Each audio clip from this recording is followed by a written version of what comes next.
Bismillahirrahmanirrahim. Assalamualaikum warahmatullahi wabarakatuh.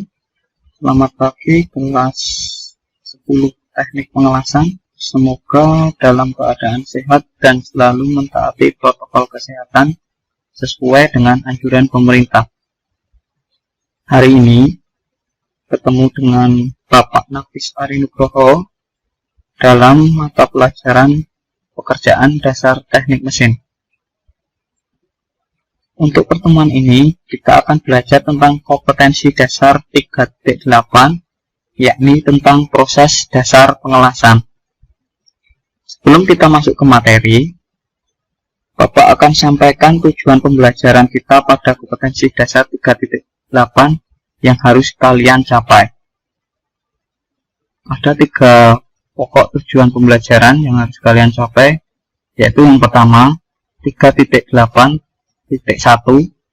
peserta didik harus mampu mengklasifikasikan jenis-jenis pengelasan. Yang kedua, 3.8.2, peserta didik mampu menjelaskan peralatan utama dan peralatan bantu berbagai jenis pengelasan. Yang ketiga, 3.8.3, peserta didik mampu menjelaskan kelebihan dan kelemahan berbagai jenis pengelasan. Oke, lanjut ke slide selanjutnya, yaitu pengertian secara umum pengelasan.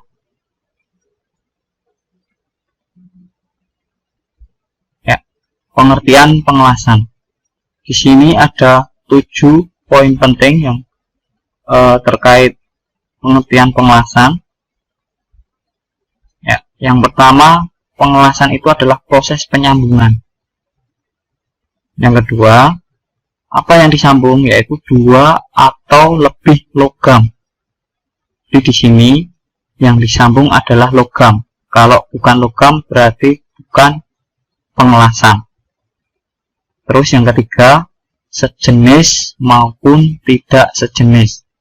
Misal antara besi atau ferro dengan non ferro seperti itu. Terus yang keempat, mencairkan atau hanya memanaskan.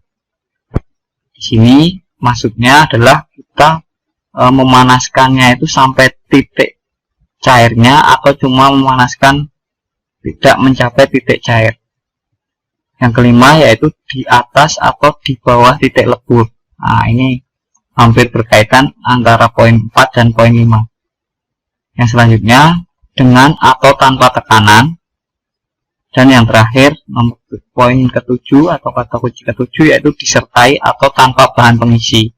Karena ada beberapa pengelasan atau proses pengelasan yang itu menggunakan bahan pengisi maupun ada juga yang tidak menggunakan bahan pengisi. Kalau 7 poin penting ini kita rangkai menjadi 1 dalam kalimat, maka dapat kita tuliskan seperti di bawah ini.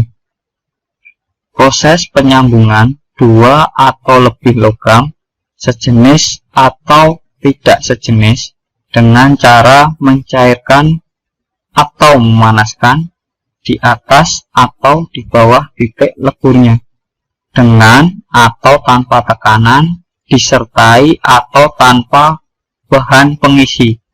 Inilah pengertian pengelasan secara umum.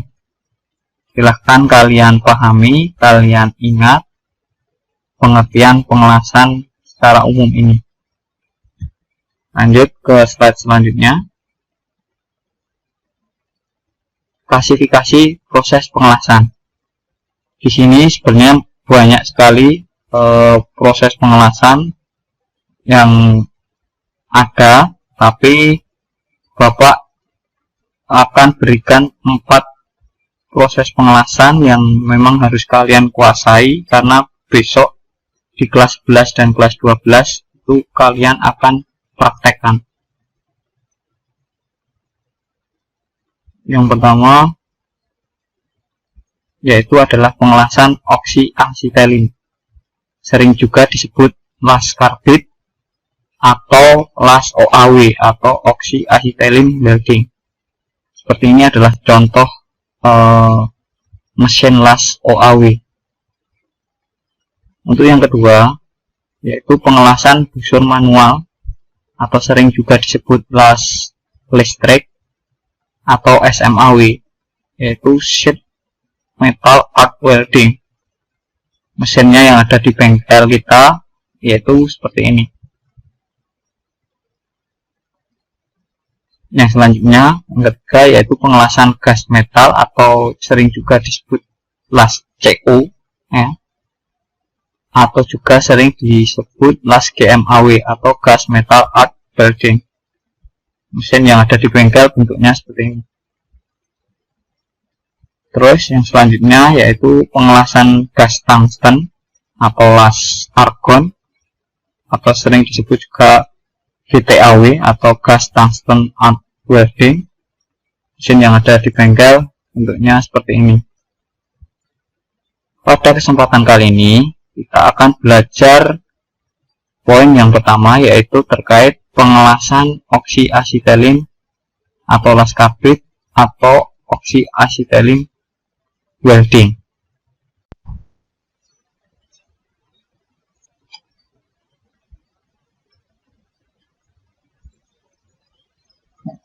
Pengelasan oksiasetilin atau oksiasetilin welding. Apa pengertian dari pengelasan oksiasetilin?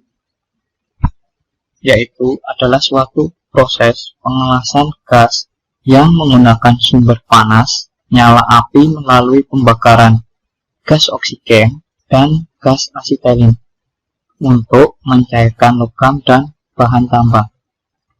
Seperti ini adalah contoh pengelasan atau proses pengelasan oksiasetilin. Selanjutnya, kita akan mempelajari peralatan utama dan peralatan bantu pada pengelasan oksiasetilin. Peralatan utama pada pengelasan oksiasetilin ini kurang lebih ada 6. Yang pertama yaitu tabung gas oksigen, yang kedua tabung gas asetilin, yang ketiga regulator oksigen, yang keempat regulator asetilin, yang kelima selang gas, dan yang terakhir atau yang keenam blender las atau sering juga disebut pembakar. Kita masuk ke peralatan utama yang pertama, yaitu tabung gas oksigen.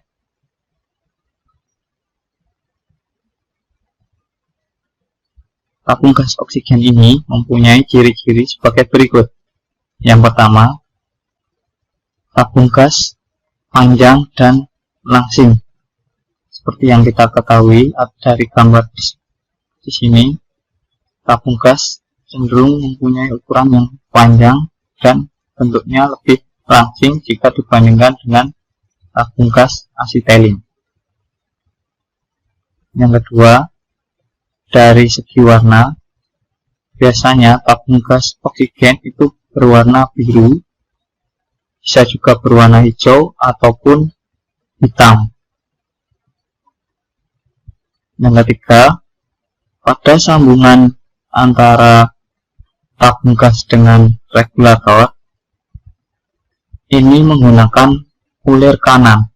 Artinya, untuk mengencangkan, kita harus memutar ulirnya searah jarum jam atau ke arah kanan. Selanjutnya,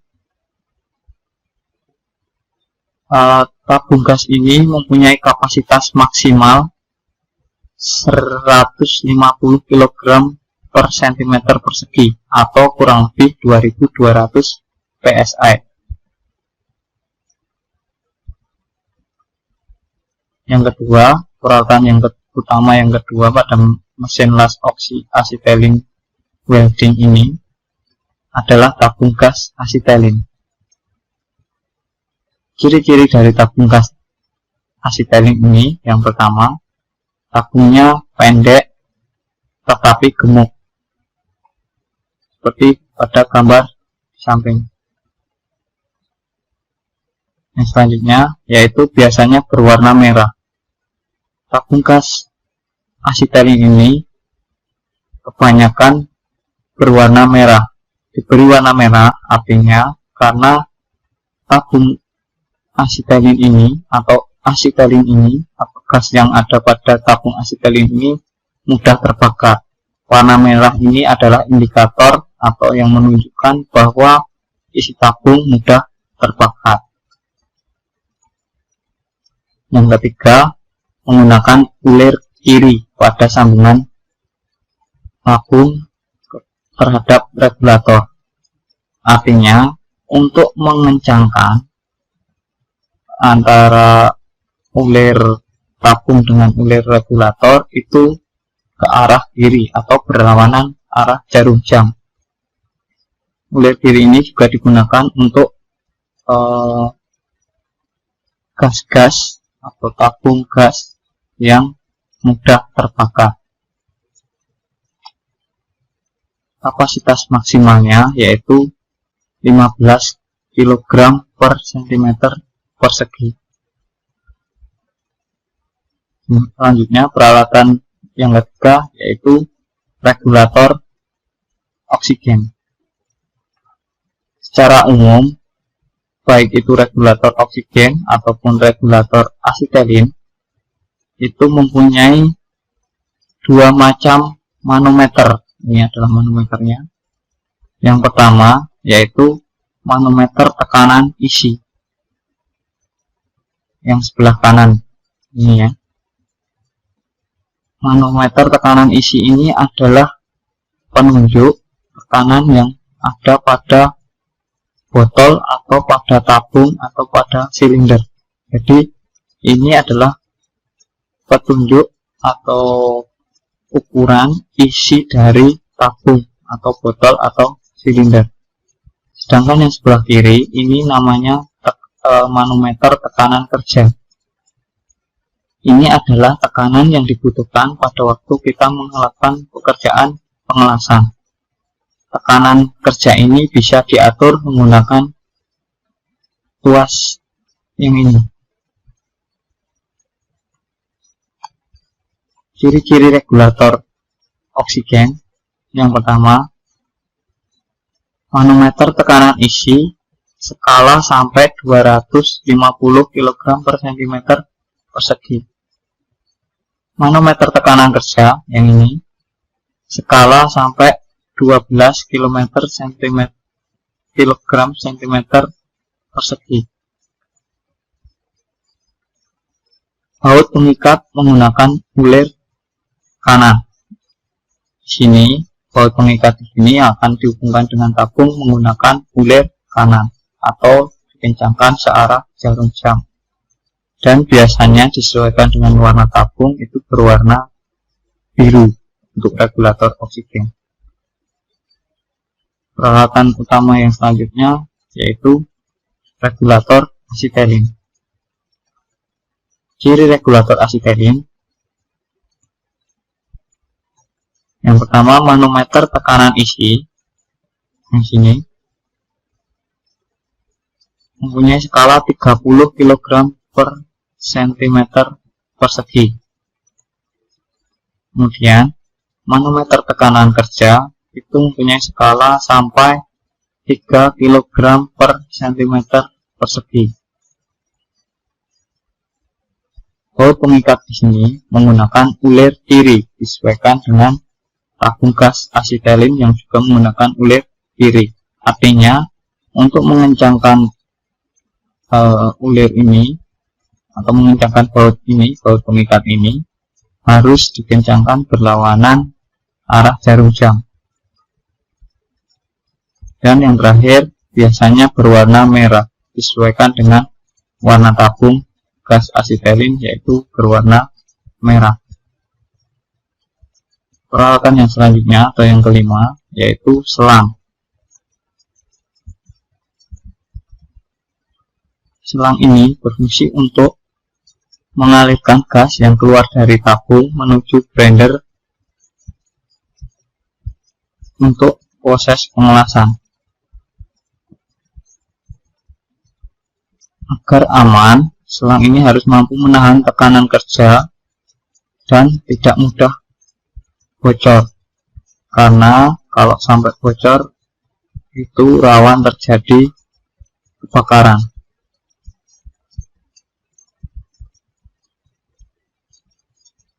Dalam pemakaiannya, selang dibedakan berdasarkan jenis gas yang dialirkan.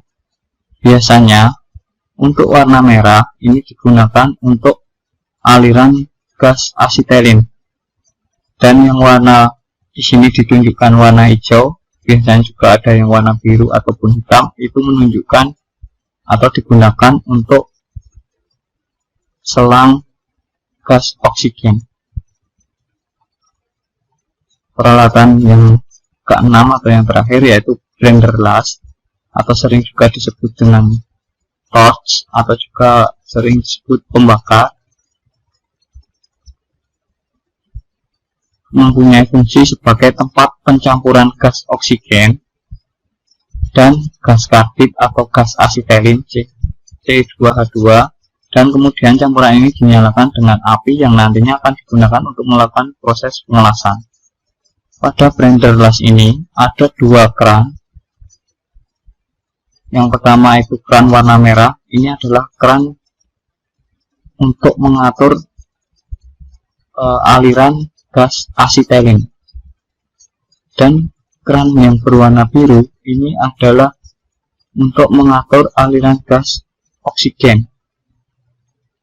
Sehingga kita dapat mengatur aliran gas oksigen maupun gas asetilin menggunakan dua keran ini. Yang selanjutnya kita akan mempelajari peralatan bantu pada pengelasan oksi asetilin. Peralatan bantu yang pertama yaitu adalah tang jepit. Tang jepit ini berfungsi untuk memegang atau mengambil benda kerja serta melindungi tangan kita dari panas yang akan ditimbulkan pada saat pengelasan. Tentunya untuk safety atau keamanan, jangan pernah kalian sekali-sekali memegang benda kerja dengan menggunakan tangan secara langsung. Itu sangat berbahaya. Kalian harus menggunakan tang atau alat bantu tang ini untuk memegang benda kerja, apalagi benda kerja yang baru saja dilakukan proses pengelasan.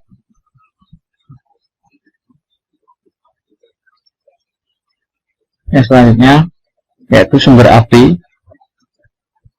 Sumber api sangat penting saat pengelasan asetilin, karena saat pengelasan dengan gas karbit ini, sumber api berfungsi sebagai penyala atau menyalakan busur api. Sumber api ini dapat berasal dari bara api, bisa juga dari korek api, atau sumber lain yang dapat menghasilkan percikan api. Karena pada gas karbit atau gas asetilin itu dapat menyala hanya dengan adanya percikan api saja. Untuk lebih amannya, daripada menggunakan korek, silahkan menggunakan pemantik seperti ini, sehingga lebih safety untuk digunakan. Karena kalau korek itu rawan terjadi kecelakaan.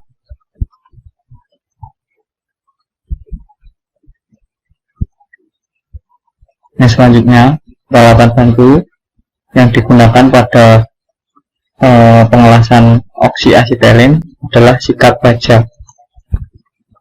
Fungsi dari sikat baja tersebut yaitu untuk membersihkan kotoran yang terdapat pada permukaan benda kerja atau kotoran yang berada di permukaan benda kerja. Ini biasanya berupa karat atau lapisan oksida dan terak yang dihasilkan saat pengelasan. Jadi sikat ini digunakan untuk membersihkan kotoran-kotoran yang menempel pada benda kerja, baik itu karat maupun terak, setelah kita melakukan proses pengelasan.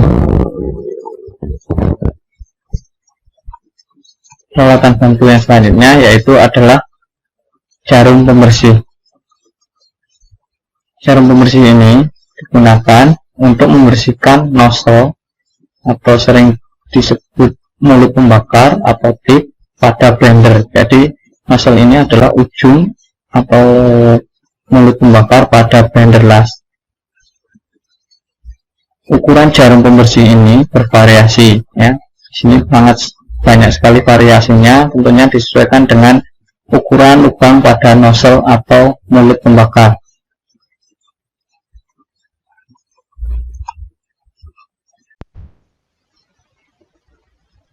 Yang selanjutnya kita akan mempelajari keunggulan dan kelemahan dari pengelasan las oksi asetilin. Keunggulan dan kelemahan pengelasan oksi asetilin. Jadi las oksi asetilin ini mempunyai keunggulan dan kelemahan jika dibandingkan proses pengelasan yang lain. Kita akan bahas keunggulannya terlebih dahulu. Yang pertama, tentunya peralatannya sangat sederhana jika dibandingkan dengan proses pengelasan yang lain, karena hanya terdiri dari tabung, regulator, selang, dan blender atau pembakar. Karena sederhana tadi, tentunya harganya lebih murah jika dibandingkan dengan mesin-mesin las yang lainnya. Selain itu, karena tidak membutuhkan sumber listrik, alat ini juga mudah untuk dipindah-pindah dan digunakan di mana saja. Cara penggunaannya pun sangat mudah, tidak memerlukan teknik pengelasan yang tinggi. Dan proses pengelasan oksi asetilin ini cocok sekali digunakan untuk pengelasan pada plat-plat tipis yang rawan bolong atau jebol jika menggunakan pengelasan yang lain. Selain mempunyai keunggulan, tentunya proses pengelasan oksi asetilin ini juga mempunyai beberapa kelemahan. Kelemahan yang pertama yaitu tidak cocok untuk pengelasan pada plat tebal. Ya, biasanya pada bengkel atau pada industri, proses pengelasan oksi asetilin ini digunakan hanya untuk plat tipis dan tidak cocok untuk digunakan pada plat-plat yang tebal. Kelemahan yang kedua yaitu jarang digunakan untuk pengelasan non-ferro dan baja tahan karat.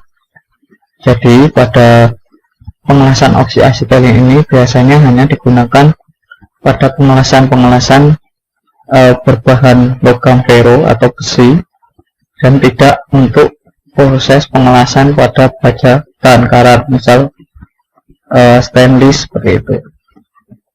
Yang ketiga, yang terakhir, pengelasan manual ya. Jadi pengelasan oksi asetilin ini adalah proses pengelasan manual, bukan menggunakan robot, sehingga efisiensi dan kecepatan pengelasannya itu kurang jika dibandingkan dengan proses pengelasan robotik. Terima kasih, sekian materi pengelasan oksi asetilin yang dapat Bapak sampaikan. Apabila ada yang perlu ditanyakan, silahkan bisa berkonsultasi lewat grup WA atau bisa langsung japri ke nomor Bapak. Jangan lupa tonton juga proses pengelasan las busur SMAW, las gas metal GMAW, dan las gas tungsten GTAW, sehingga kalian dapat memahami kompetensi dasar-dasar proses pengelasan yang Bapak sampaikan ini. Tetap semangat, tetap selalu menjaga protokol kesehatan. Bapak akhiri, Assalamualaikum warahmatullahi wabarakatuh.